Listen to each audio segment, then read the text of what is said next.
sa mga pastors before ta mo begin sa ato banding. Pinaka-importante nga mabanding nato si Lord. Yes. Mao ay pinaka-significant sa banding nato. Wala inungdan kung magbanding ta kita ra. Way lami, kita ma-enjoy ba. Muna nga, let's make this banding a memorable. Nga kanang tanan nga naa diri, you are one of the foundational leaders in this ministry. Nagsugod ta sa ginagmay, maabot ang ginagko. So Amen. inumdumi ang pulong sa Dios nagingon nga ang Dios may naghatag og panaghiusa. Ang Dios mo ay nagbugkos nato sa panaghiusa. Mo na bisan usahon na to, dili pwede way presence sa Ginoo. Dili ta musugod kung wala ang Ginoo. Dili ta musugod kung di ta mangita Ginoo. Pag-unsa man niya itong pagtapok way Ginoo. Og niabot ta ani na imo mong leader, imo mong pastor dili tungod namo, tungod is Ginoo. Yes. Kaya bilang pagpasalamat sa tanang tuig nga niagi, labi na last year no, it's been a very challenging year sa matag-usa na to. Pero look at sa imuhang tapat, still nakabarog na, still nakapadayon bisan daghang mga pag-uyog na, Amen. daghanag mga samad, daghanag mga tinuslakan, daghanag mga gyagyaan, pero naagyapon buhi gyapon. Amen. Why? Because of the Word of God. Yes. Amen? So, welcome, pastors. Wala tayong congressman din yun. Welcome, Pastor Romeo. Nandiyo na rin. Sina. O, sa tanang pastors, welcome. So, kumusta ang tanang pastors? Welcome. I love you. I am so happy to have you. Himamat sa mube. Mamanta sa sila. Welcome. Welcome. Nalibay ko kayo mga maglupa. Welcome. Welcome. 3, 4. Welcome.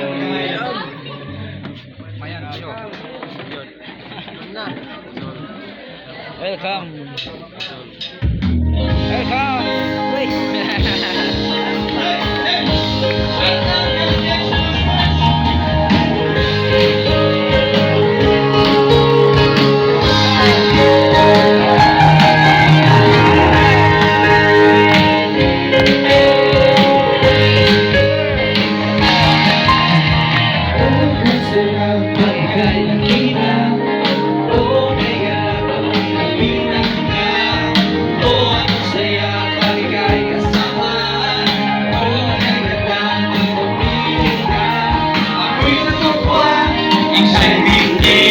Sa iyong mga mata ay nakita ko ang tunay na siya.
God's people live together in unity. Amen. So, kisay gusto nga, tibuong GLDJH magkayusa na yun. Amen. Magkayusa na, mas magkayusa pa yun. Yes. Hallelujah. Okay, isa na. Ang gihatag yun nga message si Lord karon nga banding. Manang nagiging yun na welcome address pabila sa presence si Lord. Tungod kay, how can we conquer territories Christians are not in unity. There can be only the word nga, since kunay mga gera sa panahon nila sa time na Moses, David, dito sa kakangker kung internal affairs, wala mga ayos. Di ba? Yes. Even ganit sa time ni Gideon, ganun gikuhaan ni Lord, 30,000 soldiers, nahimo lang 300. Kay kita si Lord nga lahi og kasing-kasing tong pipila ka lilibog. So wala mag-matter si Lord og pila ka daghan libog kana. Ang gusto gyud sa Ginoo bisan pag pila ra ta kabog pero nagayusa ta. Yes. Why? Because there is power in unity. Gani si Lord, unity sila ni Father, Son, and Holy Spirit. Yes. Dili sila pwede nga mag-bypass sila. Dili pwede nga magbangga sa gulo. Amen? So mao na nga ang unity mabuo siya sa acceptance. So i-accept pa nimo na kinasing-kasing nimo dapat di mga pastors dire. Yes. So mao na nga maliw kung ulang sila kumuta lang kamo kag sa lisi na sila ala sige. Kana born greeting. Kana lingkay ka kayo. Ano ba naman pagkanahin sige ulit na mo. Sige ka na maganahin lang pwede mo muna ulit. Pero kung gusto mo maghimaman ni Lord, ala sige makita niyo kalipay ka ba. Do not be religious church. Ay mo ba ito?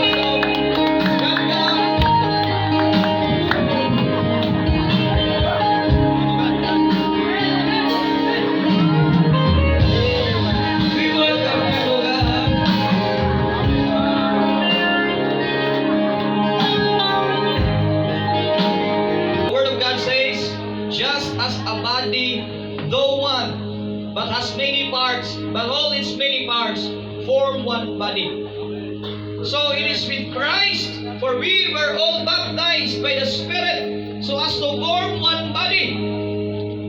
Whether Jews or Gentiles, slave or free, and we were all given the one Spirit to drink.